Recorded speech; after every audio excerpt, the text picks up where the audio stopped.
रात का समय था। शहर के एक पुराने से वृद्धाश्रम के कमरे में सुमन देवी खिड़की के पास बैठी थीं। उनकी आंखों में हल्की नमी थी। बाहर चांदनी बिखरी थी, लेकिन उनके दिल का अंधेरा कोई दूर नहीं कर पा रहा था। धीरे धीरे उनकी नजर कमरे की दीवार पर टंगी तस्वीर पर गई।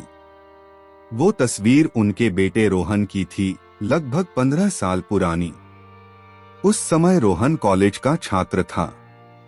तस्वीर के पीछे अभी भी उसकी लिखी एक लाइन दर्ज थी, माँ, वादा करता हूँ कभी आपको अकेला नहीं छोड़ूंगा।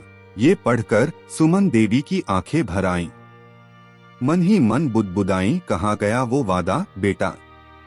तू भूल गया या वक्त ने तुझे बदल दिया? अगले ही पल कमरे के बाहर से हंसी की आवाज आई। कुछ बुजुर्ग मिलकर ताश खेल रहे थे, कुछ आपस में अपने बच्चों की बातें कर रहे थे। लेकिन इन सब के बीच सुमन देवी का दिल एकदम खाली था। वृद्धाश्रम की वार्डन सरिता जी उनके पास आईं और बोली, मां जी, आप फिर से रो रही हैं।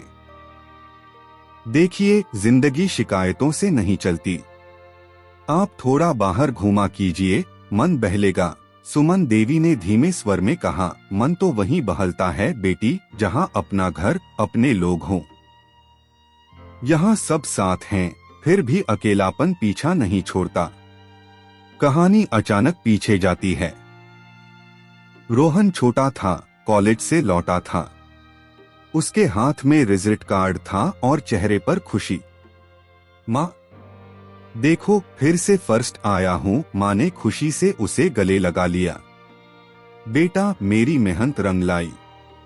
जब तू पढ़ लिख कर बड़ा आदमी बनेगा, तब मेरी सारी तपस्या सफल होगी। रोहन बोला, माँ, जब मैं नौकरी करूंगा तो सबसे पहला काम आपको घर के सारे सुख देना होगा। आप अब कभी मेहनत नहीं करेंगी? सुमन देवी मुस्कुराई। बेटा, माँ बाप का सुख तो बस यही है कि बच्चे उनका सम्मान करें, उनसे प्यार करें। हमें और कुछ नहीं चाहिए। फ्लैशबैक खत्म होता है और फिर से वृद्धाश्रम का वही अकेला कमरा। सुमन देवी तस्वीर देखते हुए कहती हैं, कैसे बदल गया है सब कुछ। कहाँ गया मेरा वो बेटा? अगली सुबह वृद्धाश्रम का मैनेजर उनके पास आया। मां जी, आप चाहें तो कुछ दिन बाहर जा सकती हैं। यहाँ के नियमों के मुताबिक हर बुजुर्ग साल में एक बार छुट्टी ले सकता है। घर जाएं, अपने परिवार से मिलकर आइए। ये सुनते ही सुमन देवी के चेहरे पर हल्की मुस्कान आई, लेकिन फिर तुरंत वो उदास हो गईं। बेटा लेने तो कभी आता ही नहीं। अगर मैं खुद चली भी जाऊं तो क्या वो मुझे अपनाएगा? सरिता जी ने कहा, क्यों नहीं मां जी, आप उसकी मां हैं। बेटा भूल सकता है, लेकिन मां की ममता कभी नहीं भूलती। सुमन देवी के दिल में अचानक एक ख्याल आया, क्यों न मैं बेटे के घर जाऊं, लेकिन अपनी पहचान छुपाकर। तब देखूंगी वो मुझे कैसे अपनाता है। कुछ ही दिनों बाद सुमन देवी ने वृद्धाश्रम से छुट्टी ली।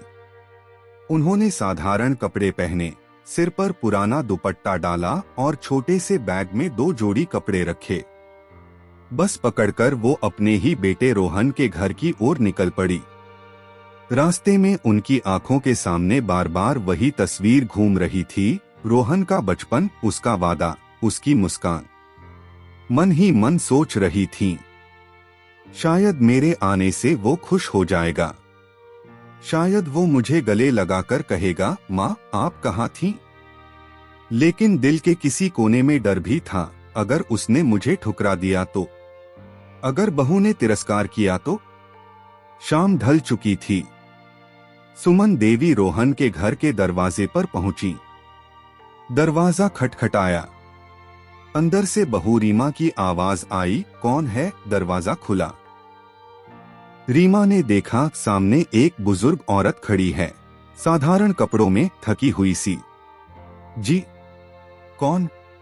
सुमन देवी ने धीमी आवाज में कहा। बेटी, मैं गांव से आई हूं, रहने को जगह नहीं है। क्या आप मुझे 2-4 दिन अपने घर में जगह दे सकती हैं? रीमा थोड़ी असमंजस में पड़ गई। अरे, ये कोई होटल है क्या? ऐसे ही आकर कौन घर में रुकता है? तभी रोहन भी बाहर आया। उसने बुजुर्ग को देखा लेकिन पहचान नहीं पाया। रीमा कौन है? रीमा बोली। कह रही हैं गांव से आई हैं, रहने की जगह नहीं है। रोहन ने थोड़ी देर सोचा, फिर कहा ठीक है, 2 दिन के लिए रुकने दो, बाद में देख लेंगे। रीमा ने नाखुश होकर दरवाजा खोल दिया। सुमन देवी अंदर चली गईं। सुमन देवी अब बेटे के घर के भीतर थीं। बड़ा सा घर, अच्छी सजावट, एसी, मॉडर्न फर्नीचर, सब कुछ देखकर उन्हें गर्व भी हुआ और कसक भी। ये सब मैंने ही तो बनाया था। अपनी भूख प्यास सहकर, गहने बेचकर बेटे की पढ़ाई करवाई थी। आज इसी घर में मैं मेहमान बनकर खड़ी हूँ। रीमा ने उन्हें एक छोटा सा कमरा दिखाया। यहीं रुक जाइए, ज्यादा उम्मीद मत रखिएगा, हमें पहले से ही काफी काम रहता है। सुमन देवी ने नम्र स्वर में कहा, बेटी, मुझे किसी चीज की उम्मीद नहीं है। बस 2 रोटियां और सिर पर छत मिल जाए, यही काफी है। रीमा बड़बड़ाई। आजकल लोग भी न पता नहीं कहां से आ जाते हैं और सीधे घर पर आकर बैठ जाते हैं। ये सुनकर माँ का दिल कांप गया, लेकिन उन्होंने चुप रहना ही बेहतर समझा। अगले दिन सुबह पोता आरव कमरे में आया। दादी, आप कौन हो? उसने मासूमियत से पूछा। सुमन देवी की आंखें चमक उठीं। मैं तुम्हारी नई दादी हूं बेटा। आरव हंस पड़ा। नई दादी? लेकिन मेरी तो एक ही दादी थी, वो तो कहीं दूर रहती हैं। पापा कहते हैं वो हमारे साथ नहीं रह सकती। ये सुनकर माँ का दिल छलनी हो गया। उन्होंने बच्चे को गोद में उठाकर कहा, बेटा, दादी कभी दूर नहीं होती, बस कभी कभी हालात दूर कर देते हैं। आरव पूरे दिन उनके साथ खेलता रहा। खेलते खेलते मासूमियत में उसने कह दिया, काश आप सचमुच मेरी दादी होती, तब मैं रोज आपके पास सोता। सुमन देवी ने उसे सीने से लगाया और मन ही मन रो पड़ी। शाम को रीमा ने रोहन से कहा, देखो जी, ये औरत मुझे बिल्कुल अच्छी नहीं लग रही। न जाने कौन है, कहां से आई है, बच्चे के साथ खेल रही है। अगर कोई मुसीबत हो गई तो? रोहन बोला। रीमा, 2 दिन की तो बात है, रहने दो। रीमा गुस्से में बोली, आप तो हर किसी पर भरोसा कर लेते हो। घर होटल नहीं है कि कोई भी आए और रुक जाए। सुमन देवी ये सब सुन रही थीं। उनके दिल में एक ही सवाल था, क्या यही मेरा घर है, जहां कभी मेरी एक एक चीज पूछे बिना कोई फैसला नहीं होता था? आज वही मुझे बोझ समझा जा रहा है। उस रात माँ को नींद नहीं आई। वो खिड़की के पास बैठीं और पुराने दिन याद करने लगी। याद आया जब रोहन छोटा था और स्कूल फीस देने के पैसे नहीं थे तो उन्होंने अपने कान के झुमके बेच दिए थे। याद आया जब रोहन बीमार पड़ा था तो उन्होंने 3 रातें बिना सोए उसके सिर पर हाथ रखा था। याद आया जब रीमा से उसकी शादी हुई थी तो उन्होंने अपनी सारी बचत बहू को दहेज और तोहफों में लगा दी थी। क्या सचमुच मैं बोझ हूँ, या फिर इनके दिलों पर लालच और अहम ने पर्दा डाल दिया है? अगली सुबह नाश्ते के समय रीमा ने कहा, मां जी, ओह माफ कीजिए आंटी जी, आप रसोई में मत जाइए, हमें पसंद नहीं कि बाहर वाले हमारे किचन में घूमें। ये सुनकर मां चौंक गई। बेटी, मैंने तो सिर्फ चाय बनाने को पूछा था, मैं किसी को तकलीफ नहीं दूंगी। रीमा ठंडी आवाज में बोली।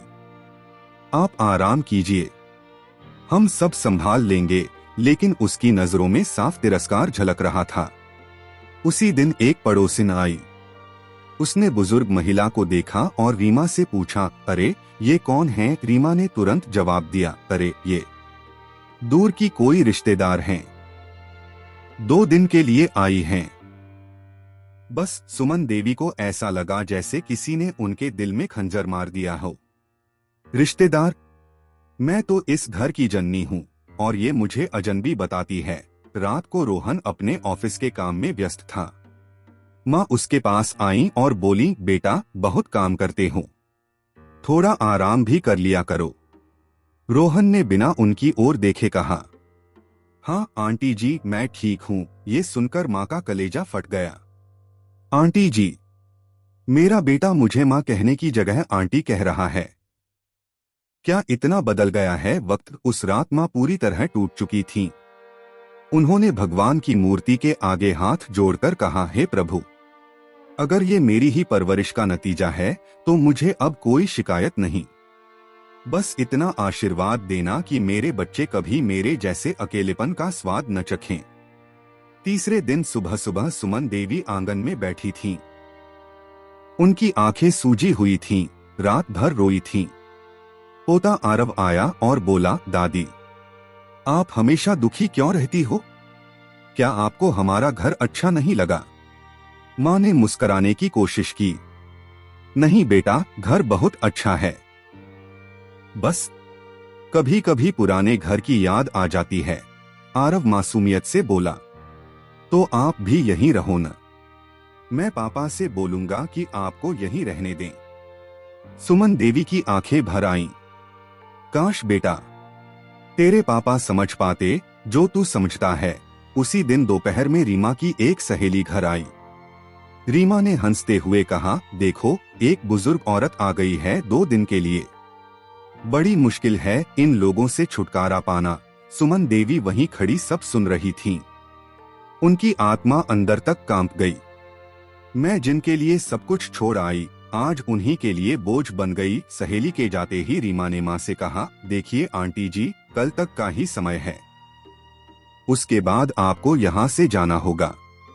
हमारी भी कुछ मजबूरियां हैं। सुमन देवी ने सिर झुका लिया। ठीक है बेटी, मैं कल ही चली जाऊंगी। उस रात माँ ने अपना छोटा सा बैग खोला। अंदर से पुरानी डायरी और कुछ तस्वीरें निकली। तस्वीरों में रोहन था, कभी स्कूल की यूनिफॉर्म में, कभी कॉलेज के गाउन में, कभी शादी के मंडप में। हर तस्वीर देखकर माँ की आंखें नम होती रहीं। यही तो मेरी दुनिया थी और आज वही दुनिया मुझसे पराई हो गई। सुबह सुबह सुमन देवी ने तय कर लिया, आज मैं यहाँ से जाऊंगी, लेकिन जाते जाते अपनी पहचान छोड़कर जाऊंगी, ताकि कम से कम मेरे बच्चे को उसकी असली माँ याद रहे। उन्होंने एक लिफाफा निकाला। उसमें कुछ पुरानी तस्वीरें और रोहन का बचपन का वो खत रखा। माँ, आप मेरी दुनिया हो, कभी मुझे अकेला मत छोड़ना। जब सब नाश्ते में बैठे थे, माँ ने लिफाफा टेबल पर रखते हुए कहा, बेटी, ये आपकी अमानत है। इसमें कुछ यादें हैं, संभाल कर रखना। रीमा ने अनमने मन से लिफाफा खोला। जैसे ही तस्वीरें और खत उसके हाथ में आए, उसका चेहरा बदल गया। तस्वीर में वही औरत थी, सुमन देवी, जो अब उनके सामने बैठी थी, और खत पर रोहन की बचपन की लिखावट थी। रीमा के होंठ कांपने लगे। ये तो मां जी। रीमा की आंखों से आंसू निकल पड़े। वो कांपते हुए बोली, मां जी, ये आप हैं। आपने हमें पहले क्यों नहीं बताया? हमसे इतनी बड़ी भूल कैसे हो गई? मां ने गहरी सांस ली और बोली, बताकर क्या करती बेटी? अगर मुझे मेहमान समझकर भी प्यार नहीं दिया तो मां समझकर कैसे दोगी? रीमा वहीं सन्न खड़ी रह गई। उस वक्त रोहन भी वहां आ गया। रीमा रोते हुए बोली, रोहन, ये तुम्हारी माँ हैं और हमने इन्हें। रोहन जैसे पत्थर का बन गया। उसने कांपते हुए माँ की ओर देखा। माँ, आप? माँ ने बिना किसी गुस्से के कहा, हाँ बेटा, मैं ही हूँ। सोचा था आकर देखूं कि मेरा घर कैसा है और मेरा बेटा कैसा है, लेकिन देखा तो ये कि मेरा बेटा इतना बड़ा हो गया कि माँ को पहचान ही नहीं पाया। रोहन की आंखों में आंसू छलक आए। उसका दिल शर्म से झुक गया। रोहन ने माँ के पांव पकड़ लिए। माँ, मुझे माफ कर दो। मैंने आपको पहचाना नहीं, आपको मेहमान समझा। मैंने बहुत बड़ी गलती की। माँ की आंखें नम थीं। गलती सिर्फ तुम्हारी नहीं बेटा, शायद मेरी भी है। मैंने ही तुम्हें इतना आराम दिया कि तुम ममता की कीमत भूल गए। रीमा भी रोते हुए बोली, मां जी, हमें माफ कर दीजिए। हमने आपको बोझ समझा। आपने ही हमें सब कुछ दिया और हमने लिविंग रूम में गहरी खामोशी थी। रीमा रो रही थी। रोहन माँ के पैरों में सिर रखे बैठा था। सुमन देवी की आंखों से भी आंसू बह रहे थे, लेकिन उनमें शिकायत से ज्यादा ममता थी। उन्होंने बेटे के सिर पर हाथ रखा। रो मत बेटा, आंसू से बीता हुआ वक्त वापस नहीं आता। रोहन फूट पड़ा। माँ, मैंने आपको पहचान क्यों नहीं पाया? मैं तो आपकी परवरिश की मिसालें देता था, फिर कैसे आप ही को पराया समझ लिया? माँ बोली। क्योंकि वक्त और हालात ने तुम्हारी आंखों पर पर्दा डाल दिया। बेटा, पैसे से घर बनता है, लेकिन माँ बाप से ही घर घर कहलाता है। रीमा हाथ जोड़कर बोली, मां जी, मैंने आपको बहुत सताया, आपके बारे में तिरस्कार से बात की, लेकिन अब समझ आया कि माँ की जगह कोई नहीं ले सकता। अगर आप चाहें तो मुझे अपनी बहू नहीं, बेटी मान लीजिए। माँ ने उसके आंसू पोंछते हुए कहा, बेटी, ममता शिकायत नहीं करती। तुम मेरी बहू हो या बेटी, फर्क नहीं पड़ता। फर्क सिर्फ दिल के अपनेपन से पड़ता है। तभी छोटा आरव दौड़कर आया और बोला, पापा, ये सचमुच मेरी असली दादी है ना? अब ये कहीं नहीं जाएंगी ना? रोहन ने उसे गले लगाया और बोला, हाँ बेटा, ये हमारी दादी हैं और अब कभी हम इन्हें अकेला नहीं छोड़ेंगे। आरव ने मासूमियत से दादी का हाथ पकड़ लिया। तो दादी, अब आप मेरे साथ सोओगी, कहानियां सुनाओगी और स्कूल भी चलोगी? सुमन देवी हंसते हुए रो पड़ी। हाँ बेटा, अब मैं कहीं नहीं जाऊंगी। अगली सुबह सुमन देवी ने वृद्धाश्रम के बैग को देखा। वो बैग जैसे उनके अकेलेपन की निशानी था। उन्होंने बैग उठाकर दरवाजे पर रख दिया और रोहन से कहा, बेटा, ये बैग मैं अब वापस नहीं ले जाऊंगी, क्योंकि जिस माँ का घर हो उसे वृद्धाश्रम की जरूरत नहीं होती। रोहन ने तुरंत बैग को एक ओर फेंक दिया और माँ को गले लगा लिया। माँ, अब ये घर तभी घर है जब आप हो। आपके बिना ये दीवारें सिर्फ मकान हैं। माँ मंदिर में दीपक जलाती हैं, पोता उनके बगल में खड़ा होता है। रोहन और रीमा पीछे हाथ जोड़कर खड़े हैं। पूरे घर में शांति और अपनापन का माहौल भर जाता है। याद रखो, माँ बाप भगवान नहीं, लेकिन उनका आशीर्वाद भगवान से कम भी नहीं।